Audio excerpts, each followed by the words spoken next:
আমরা দুই বছর গাইস, এখন আমরা যাচ্ছি বাড়িতে। এটা দিয়ে এরকম করে দে, ভাল লাগবে। ওই মিষ্টিতে নিবি না, এটা হ্যালো এভরিওয়ান, আমার দুষ্টু মিষ্টি ডেলি ব্লগে তোমাদের সবাইকে জানাই ওয়েলকাম।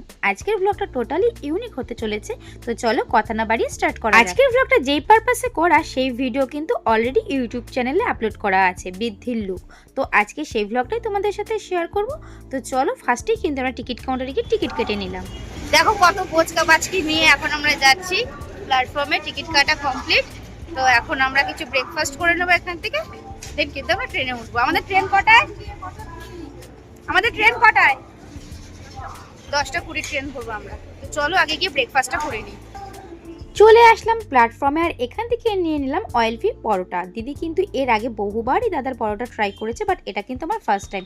আর পরোটাটা সত্যিই ভালো ছিল। খাওয়া দাওয়া কমপ্লিট করতে না করতেই কিন্তু আমাদের ট্রেন চলে আসলো, আর আমরা উঠেও পড়লাম। যেহেতু আমরা মর্নিং টাইমে আপের দিকে যাচ্ছি, তাই ট্রেন কিন্তু একদম ফাঁকাই ছিল। আর কিছুক্ষণের মধ্যেই আমরা পৌঁছে চলো আমরা কিন্তু নেমে পড়েছি ঘোষপাড়া স্টেশনে। এখন স্টেশনের বাইরে বেরোচ্ছি, দেখি দিদি কোথায় নিয়ে যায়।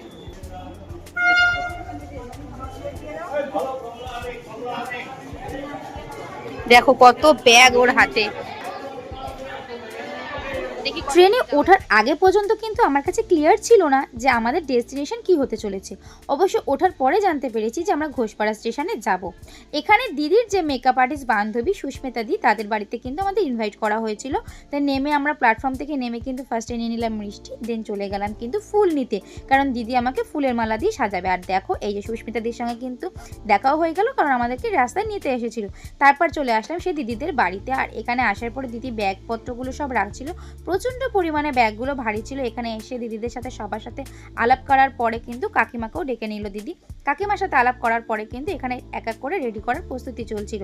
এখানে কিন্তু শুধু একা আমাকে রেডি করা হবে না, আরেকজন মডেলকে তৈরি করা হবে। পৌঁছানোর সঙ্গে সঙ্গে কিন্তু দিদি এখানে শাড়ি স্প্লিট করতে শুরু করে দিয়েছে, কারণ আমাদের হাতে টাইম প্রচণ্ড কম ছিল। যেহেতু শীতের বেলা, তাড়াতাড়ি কিন্তু সন্ধে হয়ে যায়। আর দেখো এই ফার্স্ট টাইম কিন্তু আমি নথ ট্রাই করলাম, সেটাও কিন্তু সুস্মিতা দি কিনে নিয়েছিল দিদির কথা মতো। তো যাই হোক, কেমন লাগছে নথটা পরে আমাকে কিন্তু কমেন্টে তোমরা অবশ্যই জানিও। আর দেখো আমাদের সেকেন্ড মডেলও কিন্তু বসে পড়েছে রেডি হওয়ার জন্য। তো আমাকে মেকআপ করছে হচ্ছে দিদি, আর সুস্মিতা দি সেই মডেলকে তৈরি করছে। আর এখানে কাকিমাও বসে আমাদেরকে একটু কোম্পানি দিচ্ছিল। তো তারপরে দেখো আমাকে কিন্তু দিদি প্রচণ্ড পরিমাণে সুন্দরভাবে তৈরি করার চেষ্টা করছিল। যে কীরকম হয়েছে তোমরা সেটা ভিডিও দেখলেই অবশ্য জানতে পারবে।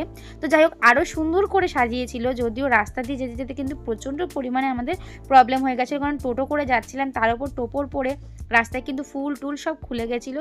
যাই হোক, তার মধ্যেও সুন্দর করে দিদি ফটো তুলেছে। কীরকম হয়েছে ভিডিওগুলো তোমরা তো দেখলে অবশ্যই জানতে পারবে। যদিও ও কিন্তু প্রফেশনাল কোনো ফটোগ্রাফার নয়, আর ফটোটা কিন্তু শ্যুট করা হয়েছিল মোবাইল দিয়ে। তারপর এখানে ভিডিও ফটো তুলে নিয়ে আমি দিদিকে একটু বলে দিলাম যে, কারণ মেকআপটা সত্যিই খুব সুন্দর করেছিল।